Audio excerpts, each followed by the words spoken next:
Hola a todos, bienvenidos al curso de Física Fundamental 1. Mi nombre es Néstor Fabio Montoya. El tema de hoy es dinámica del cuerpo rígido.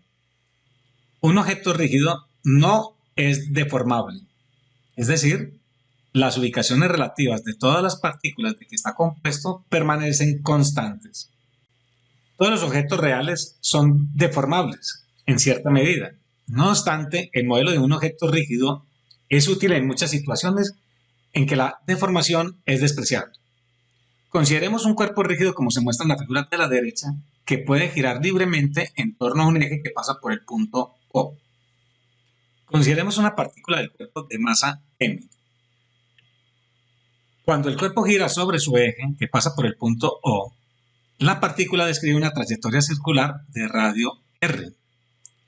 Como el cuerpo es rígido, todas las partículas giran con la misma velocidad angular omega, la cual se define como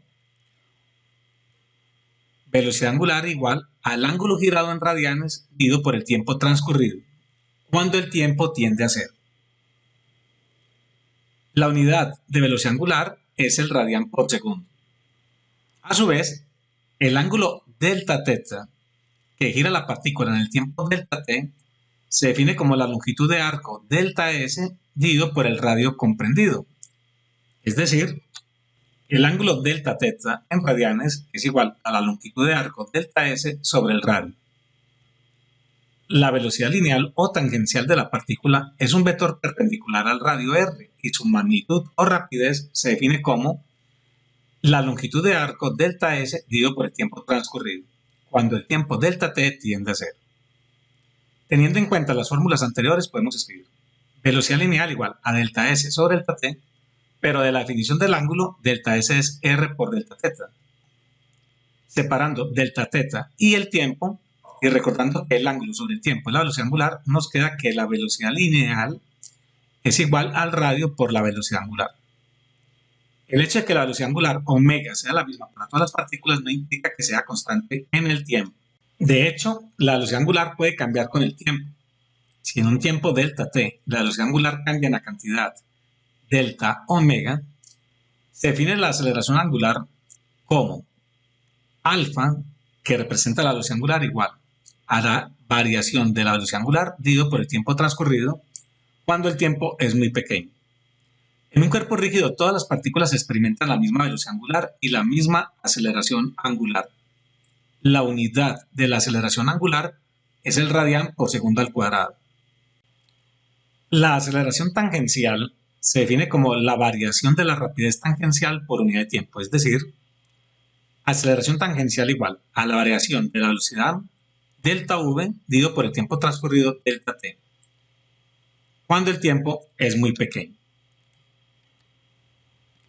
Puesto que la velocidad lineal es igual al radio por la velocidad angular, tenemos que si en un tiempo t1 la rapidez de la partícula es v sub 1 y si en un tiempo t de sub 2 la rapidez de la partícula es v sub 2, la variación de la velocidad tangencial es entonces en este tiempo delta v igual a v2 menos v1 igual a r por w2 menos r por w1. Factorizando el radio nos queda que es igual al radio por la diferencia de las velocidades angulares. O sea, el radio por delta omega. La aceleración tangencial se define como delta v sobre delta t, pero delta v es igual a r por la variación de omega. Y la variación de la velocidad angular respecto al tiempo es la aceleración angular. Se concluye finalmente que la aceleración tangencial es igual al radio multiplicado por la aceleración angular, representado en este caso con la letra griega alfa. En la figura de la parte inferior derecha vemos la partícula de masa m que está girando en torno al punto O. Esta partícula tiene una aceleración que hemos representado con la letra A. La aceleración a su vez tiene dos componentes. Una es la aceleración tangencial, cuyo valor es igual al radio multiplicado por la aceleración angular. La otra componente de la aceleración es la aceleración radial o centrípeta, porque apunta hacia el centro de la trayectoria. Recordemos que la aceleración centrípeta es igual a la velocidad al cuadrado sobre el radio. Como la velocidad es igual a omega por el radio, nos queda que la aceleración radial es igual a omega al cuadrado por radio al cuadrado dividido por el radio. Simplificando, obtenemos finalmente que la aceleración radial o centrípeta en términos de la velocidad angular es velocidad angular al cuadrado multiplicado por el radio. Para calcular la magnitud de la aceleración total, aplicamos el teorema de Pitágoras. Vemos que la magnitud de la aceleración total es la raíz cuadrada de la aceleración tangencial al cuadrado más la aceleración radial al cuadrado. Como la aceleración tangencial es igual al radio por la aceleración angular y la aceleración radial o centrípeta es igual a omega al cuadrado por el radio, la magnitud de la aceleración total es igual a la raíz cuadrada de r al cuadrado por alfa al cuadrado más r al cuadrado por omega a la 4. Veamos un ejemplo. Un lanzador de disco gira el disco en un círculo de radius 80 centímetros. En cierto instante, el lanzador gira con rapidez angular de 10 radianes por segundo. Y la rapidez angular está aumentando a razón de 50 radianes por segundo al cuadrado. Calcula las componentes de la aceleración tangencial y centrípeta del disco en ese instante, así como la magnitud de esa aceleración. Solución. La magnitud de la aceleración tangencial es r por alfa. Reemplazamos. La aceleración angular es de 50 radianes por segundo al cuadrado y el radio es de 0.8 metros, 80 centímetros. Esta multiplicación nos da 40 metros por segundo al cuadrado. Equivalentemente, la aceleración radial es omega al cuadrado por el radio.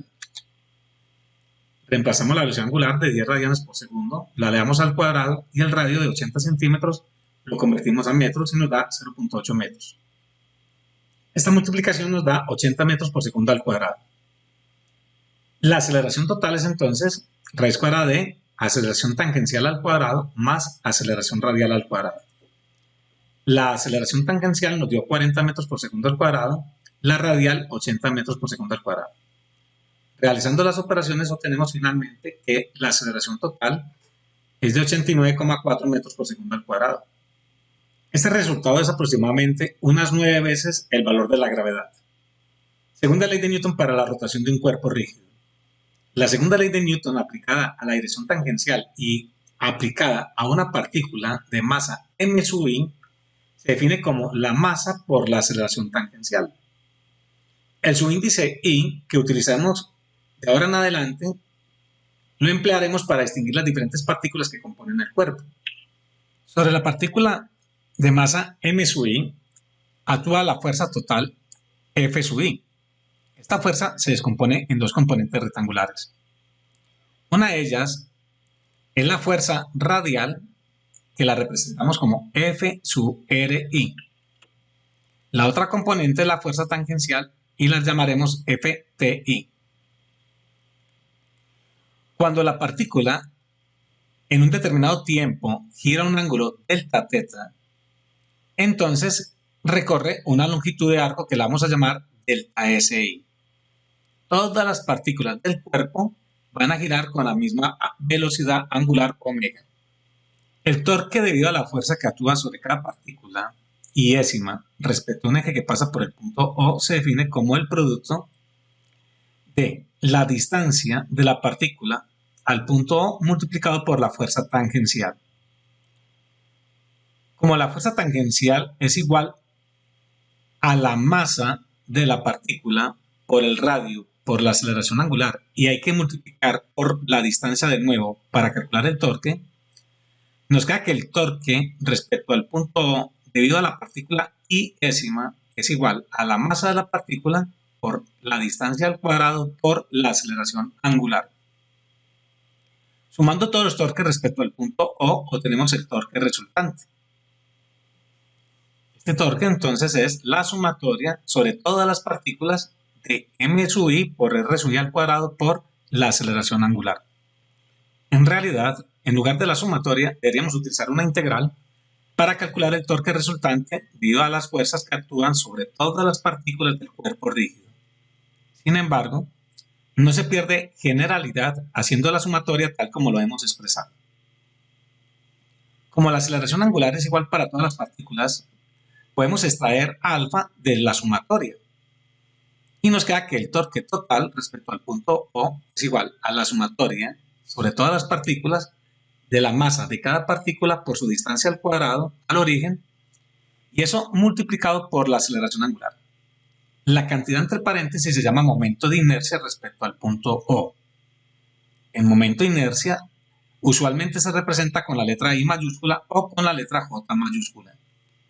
Nosotros utilizaremos la letra I.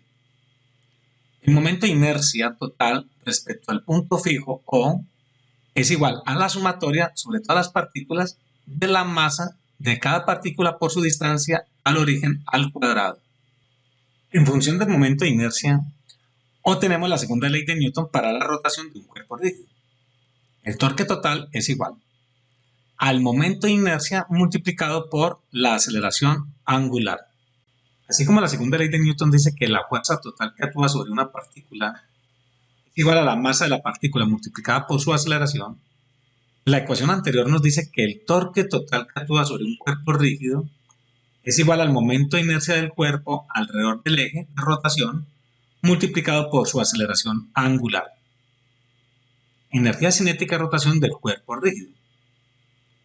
Un cuerpo rígido en rotación es una masa en movimiento, así que tiene energía cinética que podemos expresar en términos de la rapidez angular del cuerpo y del momento de inercia. La energía cinética de una partícula cualquiera del cuerpo rígido se define como el producto de la masa de la partícula por su velocidad al cuadrado partido por 2.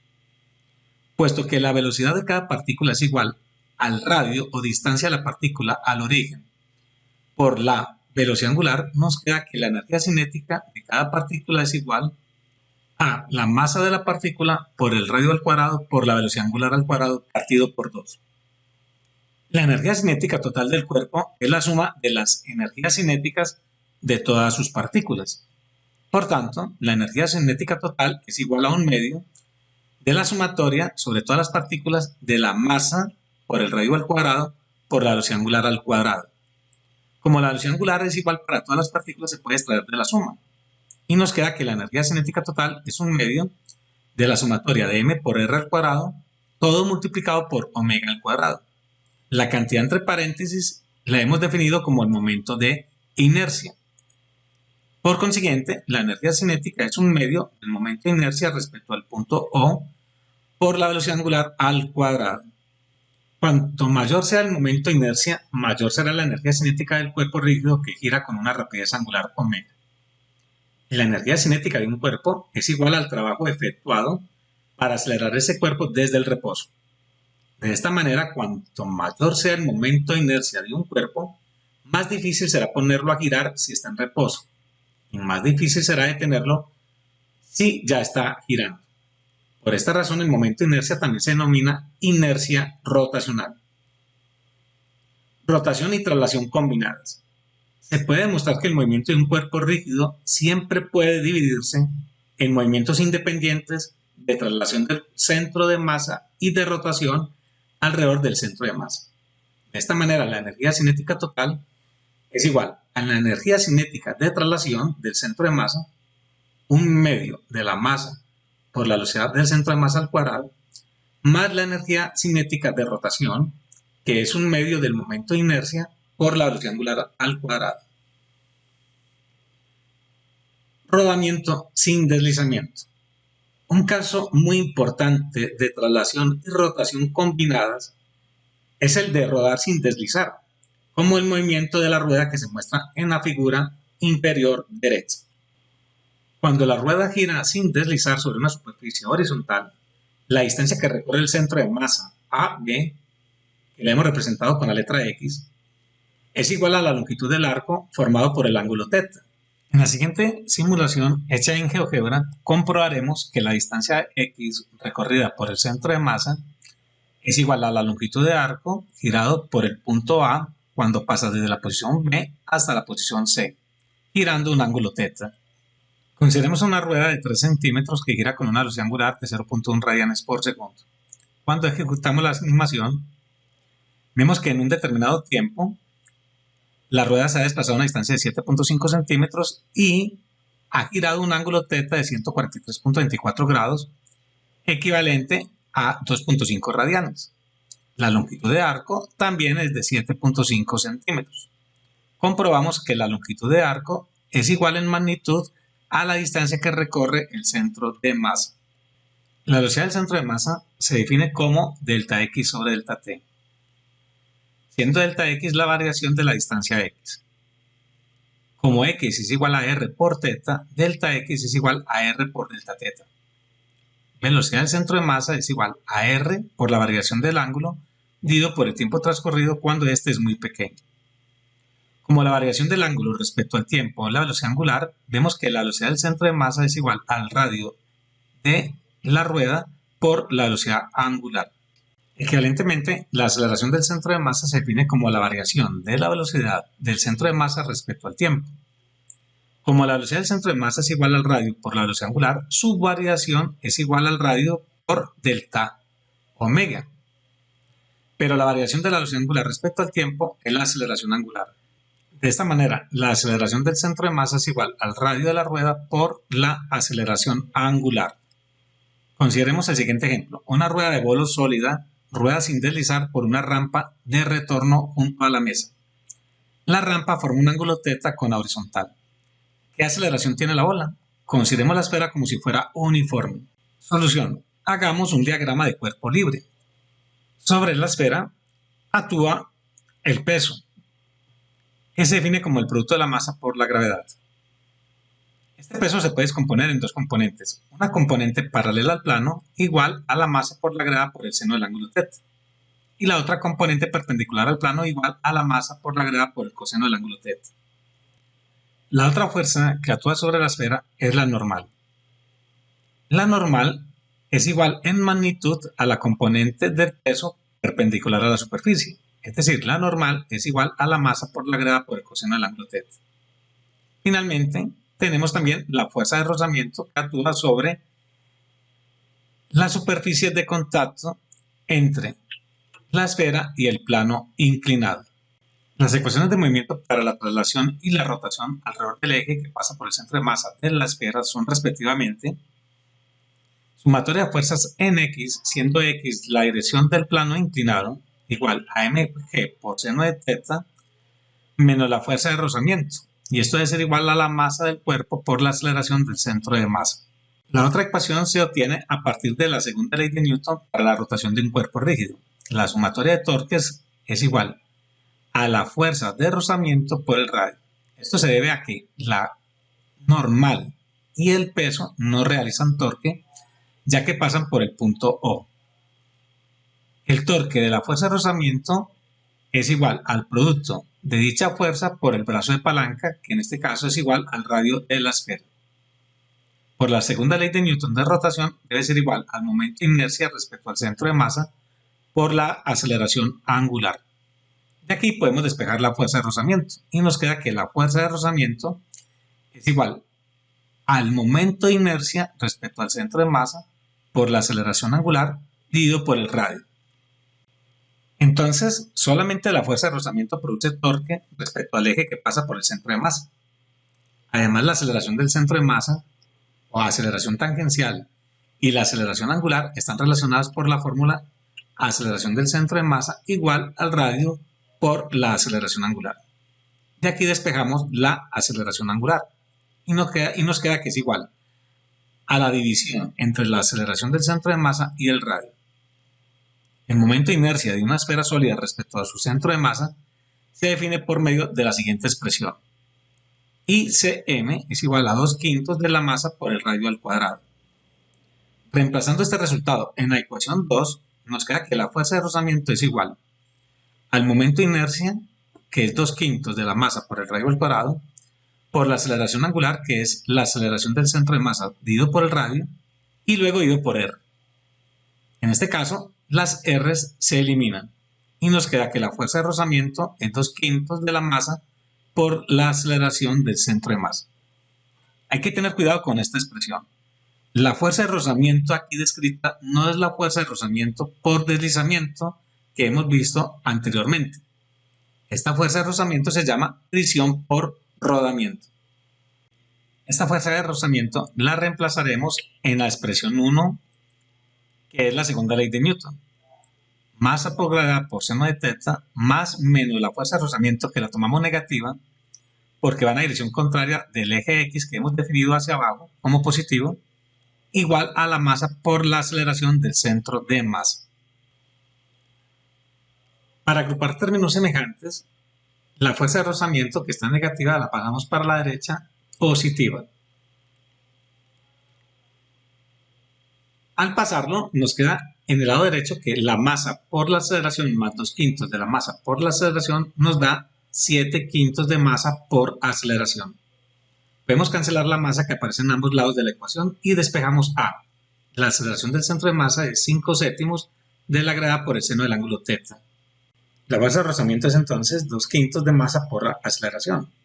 Reemplazamos la aceleración y nos queda que es 2/7 de gravedad por seno del ángulo θ. Para calcular la velocidad utilizamos el principio de la conservación de la energía.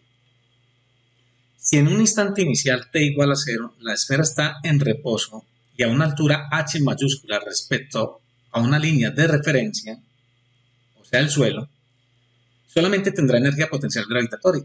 La energía mecánica total en la posición A es igual a masa por gravedad por h mayúscula.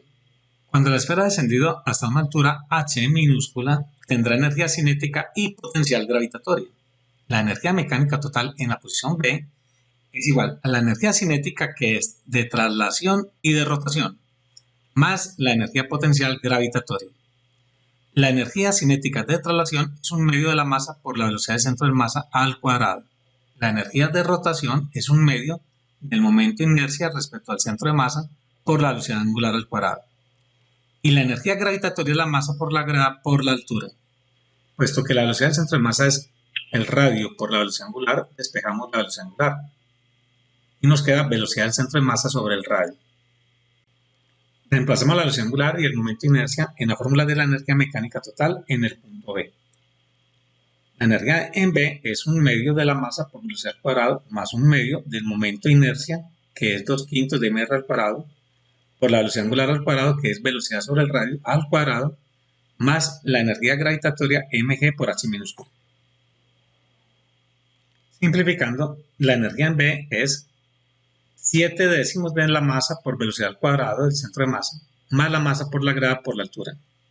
Ahora igualamos las energías en el punto B y en el punto A. La energía total en B es 7/10 por la masa por velocidad al cuadrado del centro de masa, más la masa por la gravedad por h minúscula. Y en el punto A es mg por h mayúscula. Simplificamos, cancelamos las masas y despejamos la velocidad del centro de masa. La velocidad del centro de masa es raíz cuadrada de 10/7 de la gravedad por la diferencia de alturas. Por último, veamos las fórmulas para calcular el momento de inercia de diversos cuerpos. Para una varilla delgada homogénea, el momento de inercia respecto a un eje que pasa por el centro de masa es 1/12 de la masa por la longitud del cuadrado. Para una placa rectangular homogénea de lados A y B, el momento de inercia respecto al centro de masa es 1/12 de la masa por la suma de los cuadrados de las dos distancias. El momento de inercia de un cilindro hueco respecto a un eje que pase por el centro de masa es 1/2 de la masa por la suma de los cuadrados de los dos radios, el radio interno y el radio externo. Para un cilindro sólido, el momento de inercia respecto a un eje que pase por el centro de masa es 1/2 de la masa por r al cuadrado. Para un cilindro hueco, el momento de inercia respecto al eje que pasa por el centro de masa es simplemente la masa por el radio al cuadrado. Para una esfera sólida ya hemos visto que es 2/5 de masa por radio al cuadrado. Y si fuera hueca, el momento de inercia es 2/3 de la masa por el radio al cuadrado.